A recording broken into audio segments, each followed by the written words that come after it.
Chigozie au bioma, les pêcheurs. Chapitre 4. Le python.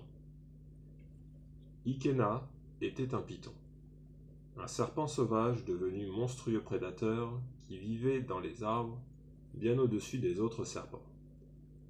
Ikena se métamorphosa en python après le châtiment. Le fouet le transforma. L'Ikena que j'avais connu devint quelqu'un d'autre, lunatique, irascible, toujours en maraude. Le changement avait débuté plus tôt, progressif, intime, bien avant la correction. Mais ce n'est qu'ensuite qu'apparurent les premiers signes, le poussant à commettre des actes dont nous ne l'aurions pas cru capable, le premier étant de faire du mal à un adulte. Ce matin-là, 1 heure avant, 1 heure environ après le départ de notre père pour Yola, et sitôt notre mère partie pour l'église avec nos cadets, Ikena nous réunit dans sa chambre, Boja, Obembe et moi, et déclara que nous devions punir Iyabo, la femme qui nous avait dénoncés. Nous n'étions pas allés à la messe, clamant que nous étions trop endoloris par les coups de fouet. Assis sur son lit, nous l'écoutâmes. J'exige ma livre de chair, et si vous êtes tous dans le coup parce que c'est à cause de vous. Et vous êtes tous dans le coup parce que c'est à cause de vous. Si vous m'aviez obéi, elle n'aurait pas donné à papa l'occasion de me fouetter autant. Non mais regardez.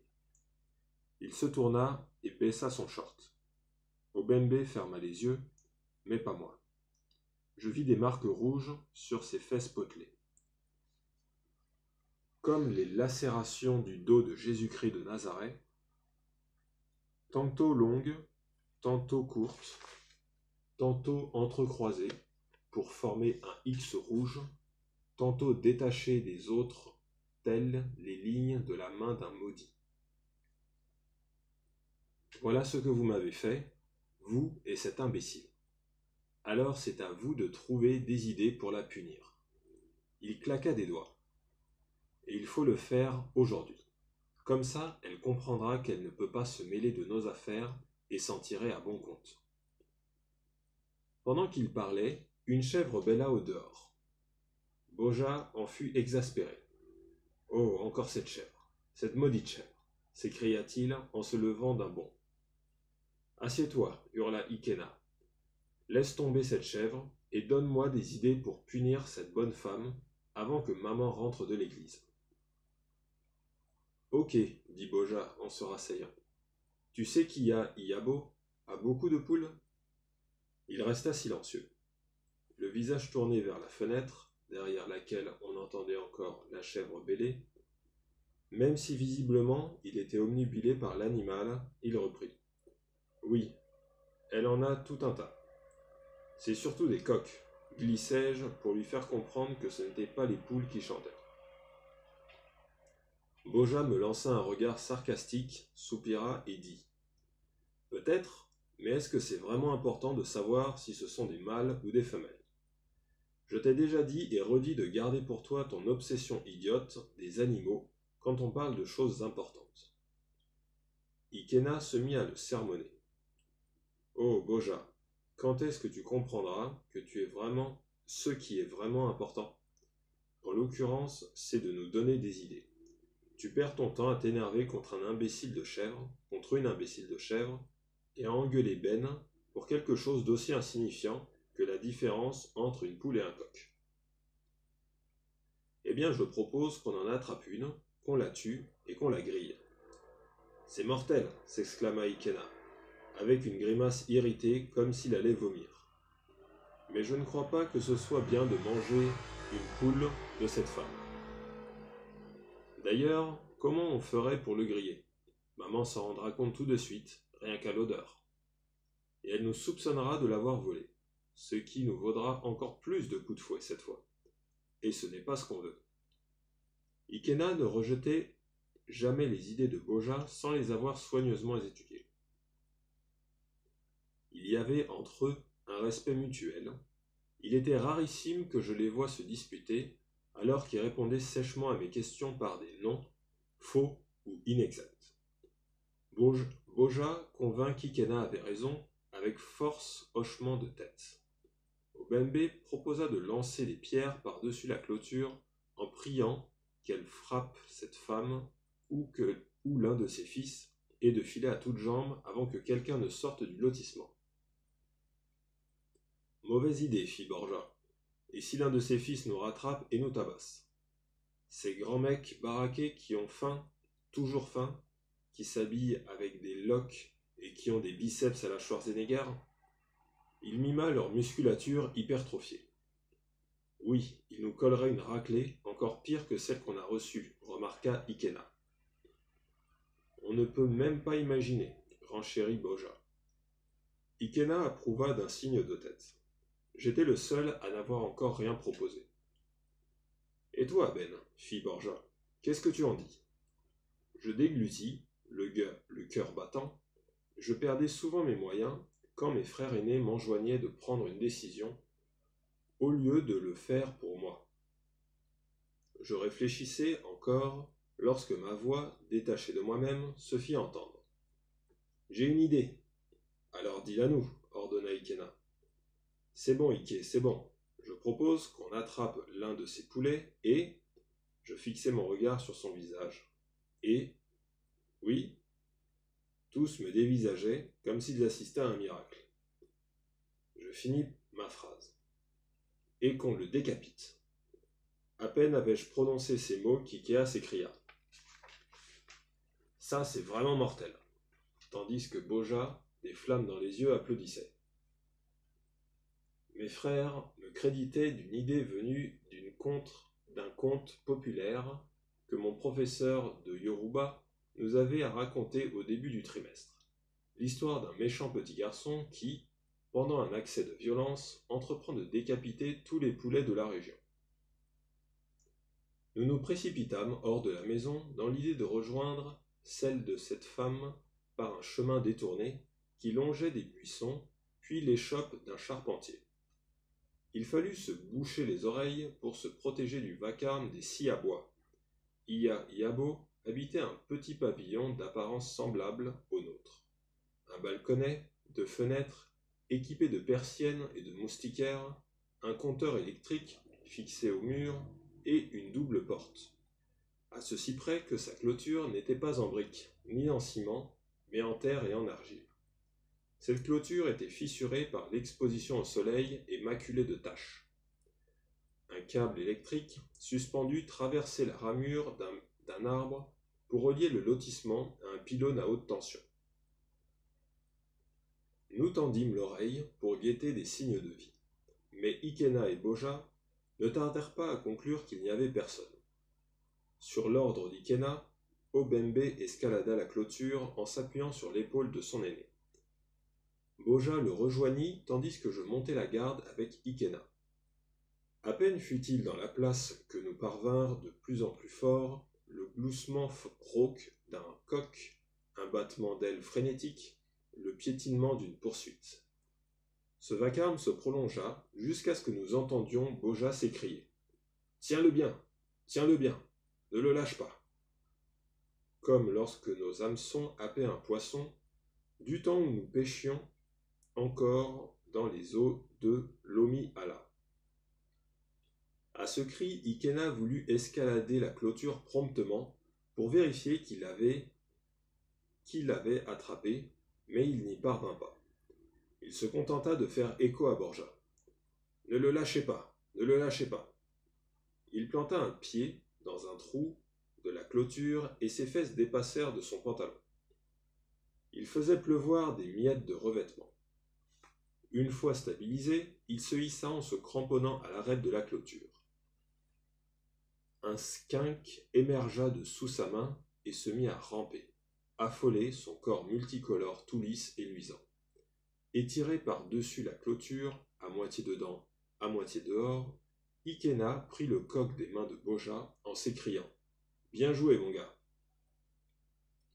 Nous regardâmes la maison et fonçâmes directement vers le jardin comme un quart de terrain, grand comme un quart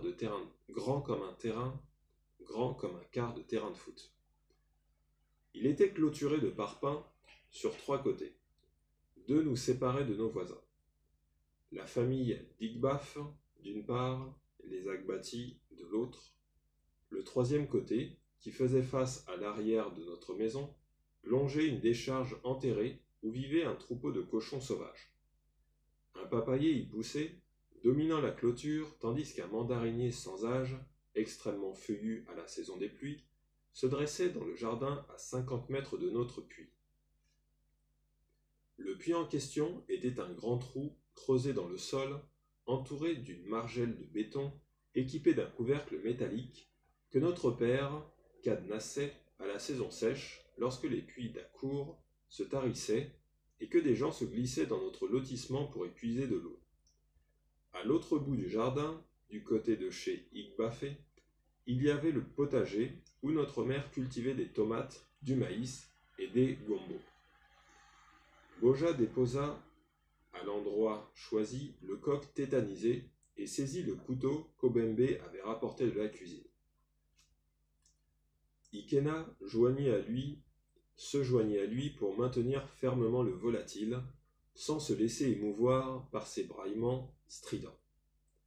Et nous regardâmes Boja manipuler le couteau avec une aisance inhabituelle, trancher la gorge ridée du coq d'un seul geste, descendant comme s'il l'avait déjà fait plus d'une fois, comme s'il était destiné à le refaire.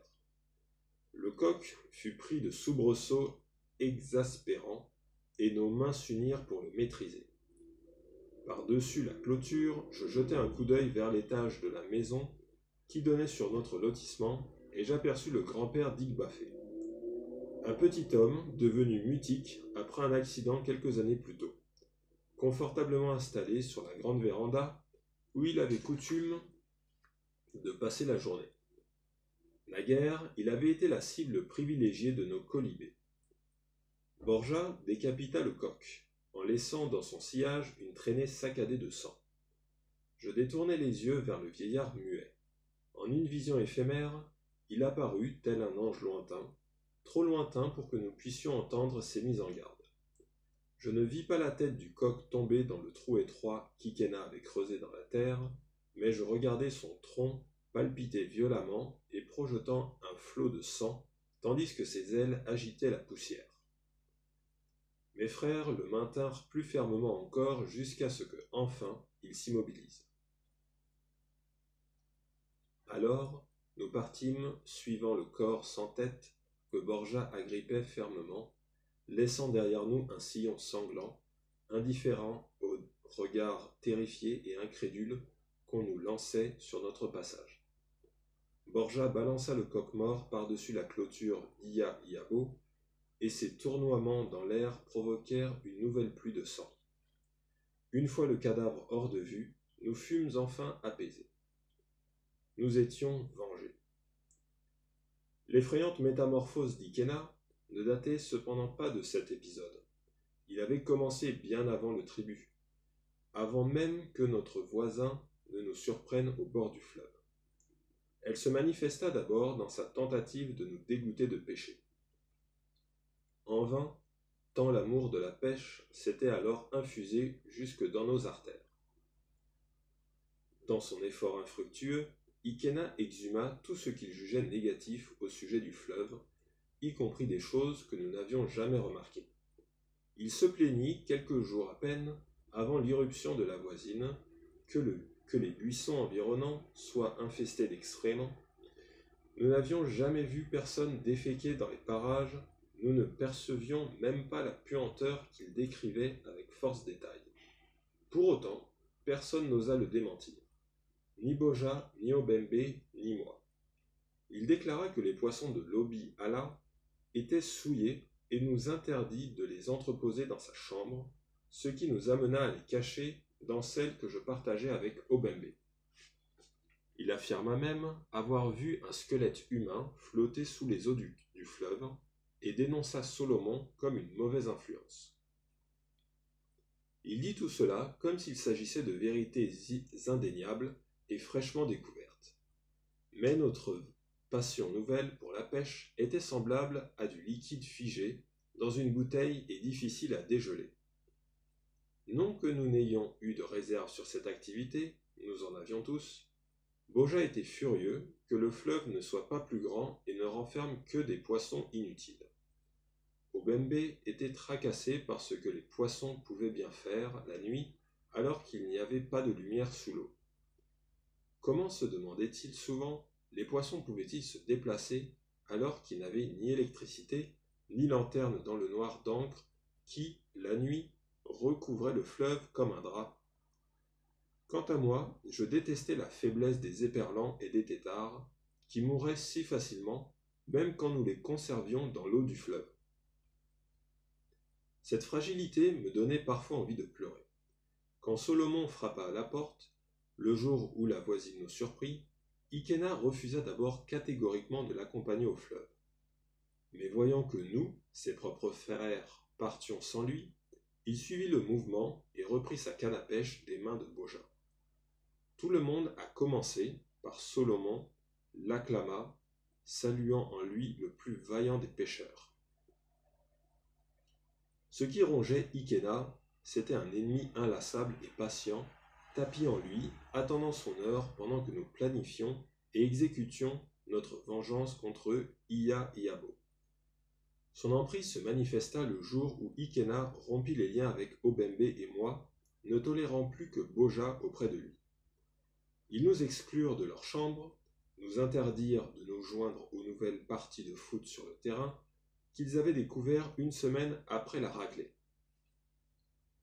Leur compagnie nous manquait, et chaque soir nous attendions en vain leur retour, pleurant une fraternité qui semblait nous échapper.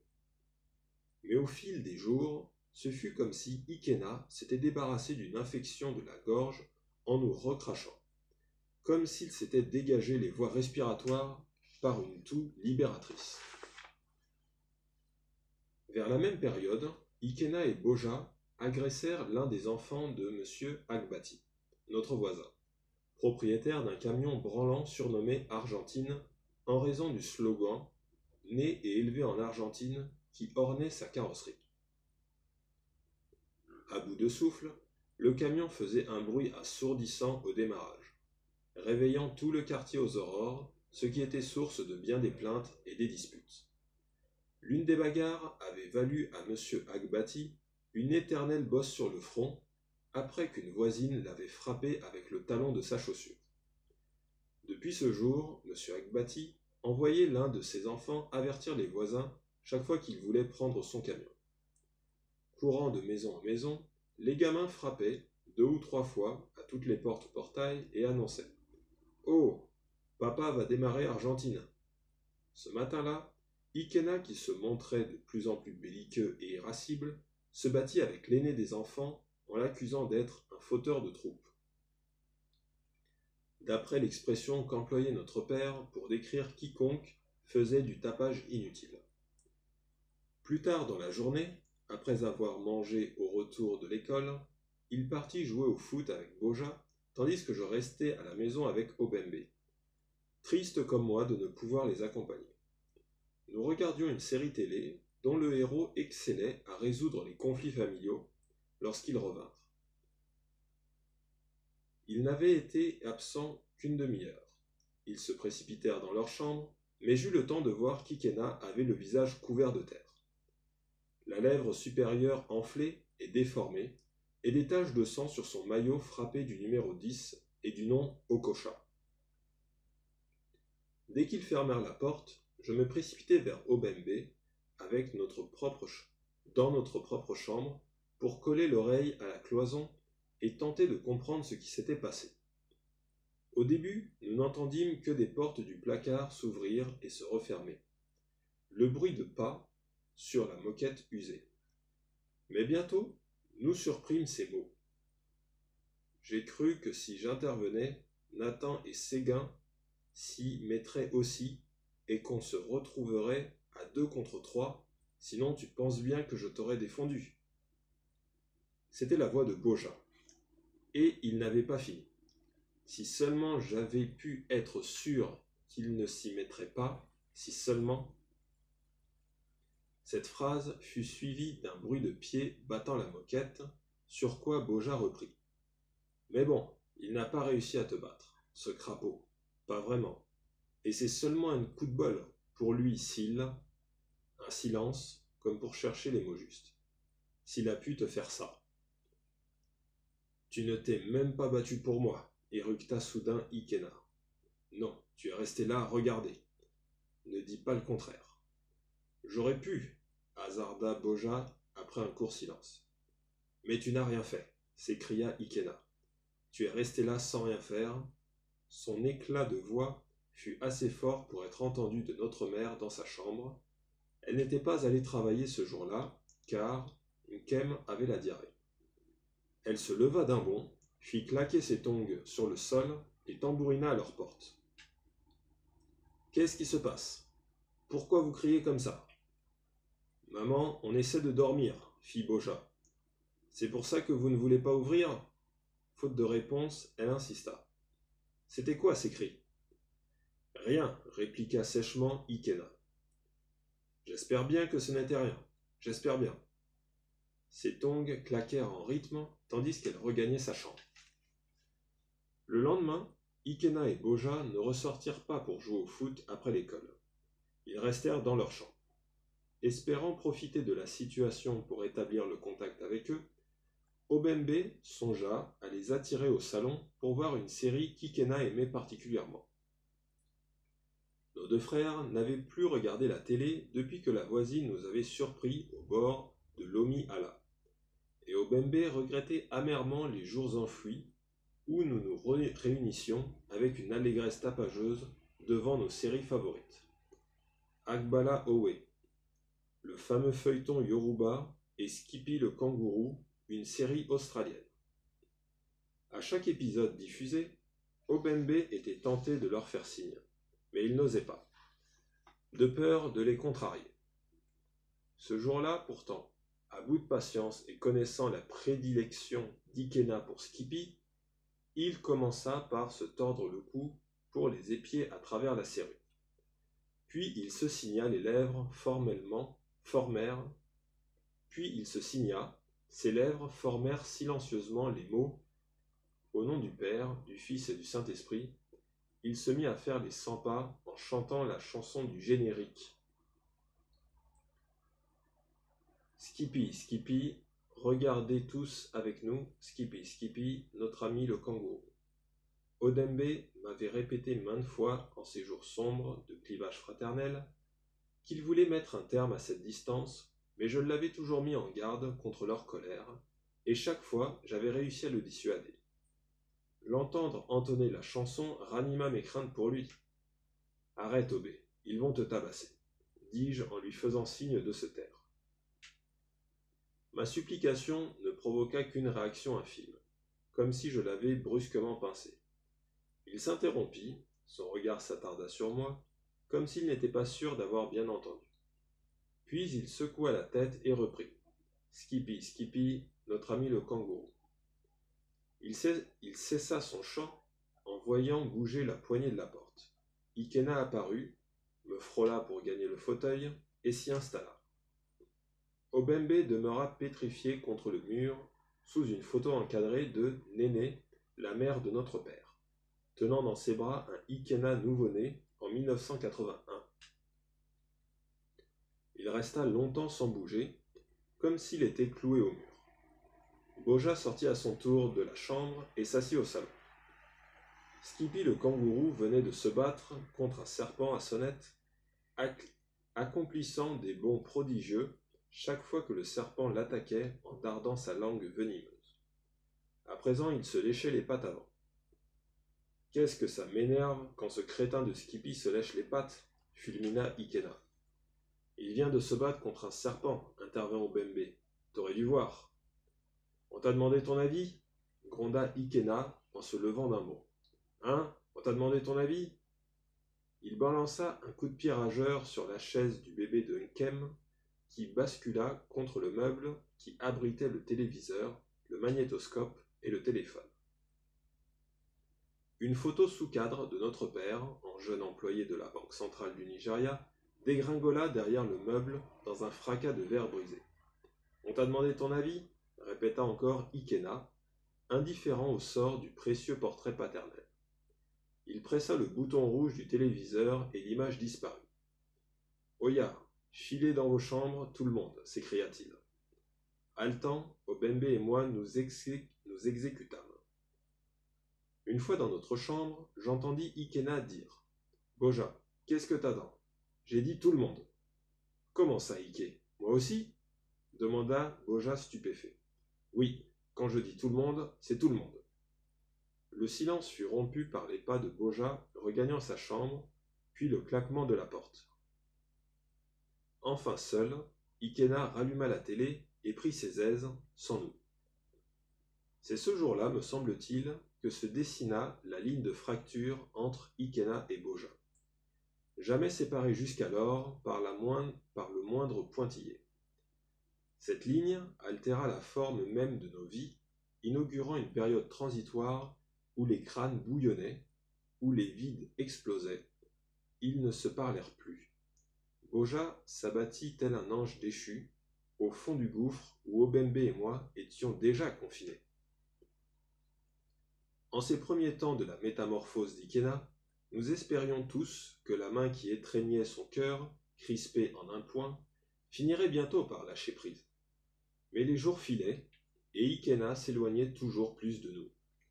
Une semaine plus tard environ, il frappa Boja à l'issue d'une violente dispute.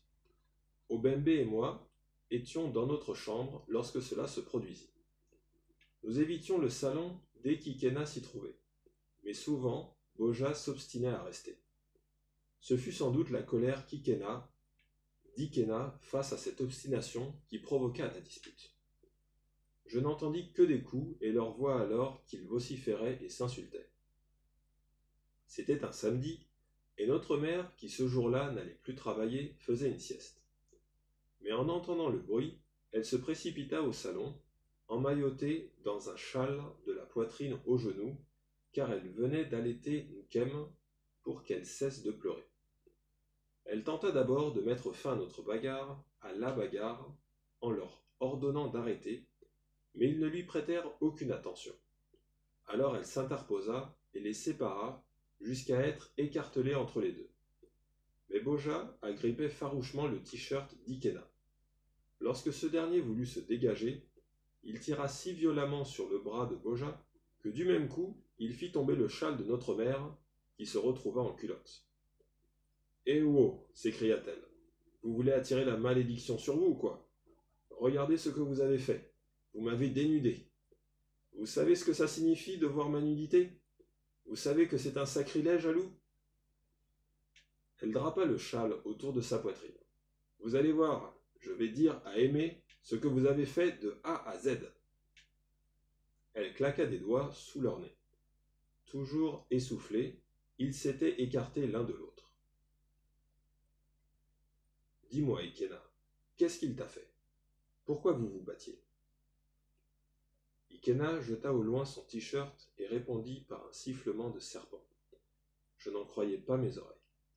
Dans la culture Igbo, siffler ainsi à la face d'un adulte était une marque d'irrespect intolérable. « Qu'est-ce que tu as fait, Ikena ? Eh, maman, tu m'as sifflé dessus ?» demanda-t-elle en anglais avant de répéter les mains sur la poitrine. « Obumuka igi na malu osu ?» Ikena ne répondit rien. Il se dirigea vers le fauteuil où il était assis avant la bagarre, ramassa son t-shirt et regagna sa chambre en claquant la porte si fort que les persiennes du salon en tremblèrent. Notre mère, consternée par ce nouvel affront, demeura bouche bée, les yeux fixés sur la porte, piqués au vif. Elle s'apprêta à le suivre pour lui administrer une correction lorsqu'elle remarqua que Boja avait la lèvre fendue. Il tamponna sa bouche sanguinolente avec son t-shirt couverte de taches écarlates. « C'est lui qui t'a fait ça ?» demanda-t-elle. Boja hocha la tête. Il avait les yeux rouges, emplis de larmes, dont il retenait désespérément le flot pour ne pas s'avouer vaincu. Nous ne pleurions presque jamais dans les bagarres. Même roués de coups, même atteints au point sensible, nous attendions d'être hors de vue. Alors seulement les larmes coulaient, parfois à torrents. Réponds-moi, cria notre mère. Tu es devenu sourd? Oui, maman, c'est lui. Ognier. Qui? C'est Ikena qui a fait ça? Il opina, les yeux baissés vers son t-shirt souillé. Elle se rapprocha de lui pour effleurer sa lèvre blessée. Mais il se déroba en grimaçant de douleur.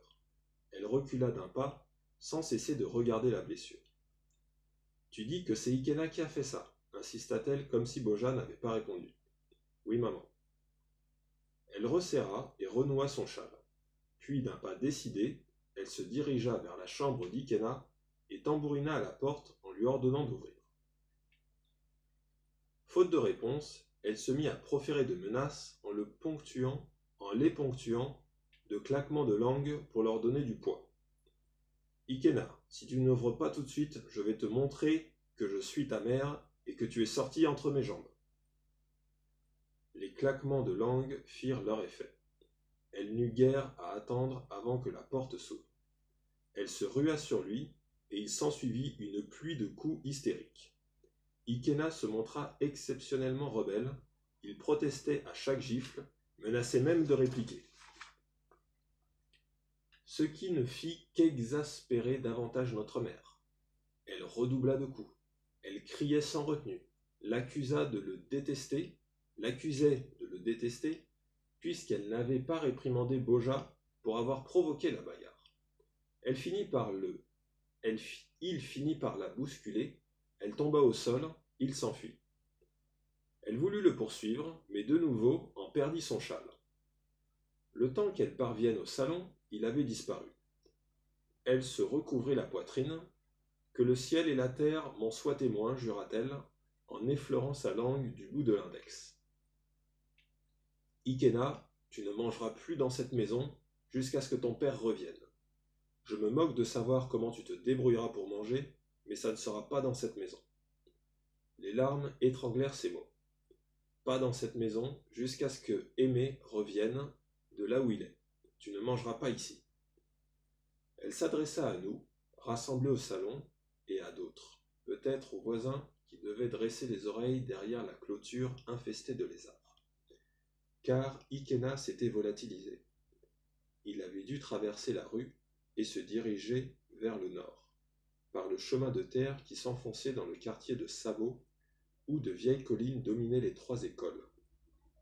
Un cinéma délabré et une grande mosquée d'où chaque jour à l'aube le muezzin appelait à la prière via des haut-parleurs puissants. Il ne rentra pas ce soir-là, il dormit en un lieu qu'il garda toujours secret. Notre mère fit les 100 pas pour toute la nuit, fébrilement espérant l'entendre frapper à la double porte. Lorsqu'à minuit, elle se sentit obligée de verrouiller le portail par sécurité, les cambriolages à main armée étant fréquentes à Akure. Elle resta à attendre, derrière la porte, les clés à la main. Elle nous avait envoyés au lit, et seul Boja demeurait dans le salon, car il n'osait pas regagner sa chambre par crainte d'Ikena. Obembe ne dormait pas, moi non plus. Couchés en silence, nous guettions chaque bruit de notre mère. Elle ressortit bien des fois cette nuit-là, croyant entendre frapper au portail, mais elle rentrait toujours seule. Elle ne tenait pas assise. Lorsque tomba une averse diluvienne, elle téléphona à notre père, mais ses appels restaient sans réponse. Tandis que les poupous de la tonalité se répétaient encore et encore, je tentais d'imaginer mon père dans sa nouvelle maison de la Cité des Dangers, ses lunettes sur le nez, en train de lire le Guardian ou la Tribune. Cette vision était torpillée par le bruit blanc de la ligne téléphonique qui chaque fois amenait ma mère à raccrocher. Je ne sais pas quand je finis par m'endormir, mais je me retrouvai bientôt avec mes frères dans notre village. À Mono, près d'Oumaya, nous jouions au foot, à 2 contre 2, près de la berge du fleuve lorsqu'un shoot de Boja projeta le ballon sur une passerelle qui jadis constituait le seul moyen de le traverser. Des soldats biafrais l'avaient construite en hâte durant la guerre civile après avoir fait sauter le pont existant, afin de pouvoir se replier sur l'autre rive en cas d'incursion des troupes nigérianes. Cachée au cœur de la forêt, elle était faite de planches reliées par des anneaux de métal rouillés et d'épaisses cordes. Il n'y avait pas de garde-fou pour se tenir. En dessous, le fleuve coulait sur un lit de rochers qu'on voyait affleurer. Sol pierreux et de cette colline boisée, sans réfléchir, Ikena se précipita sur la passerelle et se trouva bientôt au milieu. Mais à l'instant où il ramassa le ballon, il comprit soudain le danger qu'il courait, fixant d'un regard tremblant l'abîme qui s'ouvrait sous ses yeux. Il eut la vision de sa chute fatale, de sa mort écrasée sur les rochers. Submergé de terreur, il se mit à hurler. « Au secours! Au secours !» Non moins terrifiés, nous crions. « Ike, reviens, reviens !» Obéissant à nos suppliques, il écarta les mains et laissa tomber le ballon dans la faille et se mit à marcher vers nous, lentement, tel un homme traversant une mare bourbeuse. Tandis qu'il titubait dangereusement, les planches érodées et pourrissantes craquèrent brusquement sous ses pieds, et la passerelle se brisa net, coupée en deux. Ikena dégringola aussitôt dans un déluge de planches et de métal, et un hurlement glaçant. Il tombait encore quand, réveillé en sursaut, j'entendis notre mère le réprimander d'avoir risqué sa vie en découchant et en rentrant trempé et malade. J'ai entendu dire un jour que le cœur d'un homme en colère ne bat pas avec panache. Il enfle et se dilate comme un ballon, mais finit toujours par se dégonfler. Tel fut le cas pour mon frère, car au matin, en entendant sa voix, je me précipitai au salon et je le vis de mes propres yeux, dégoulinant, désemparé, accablé.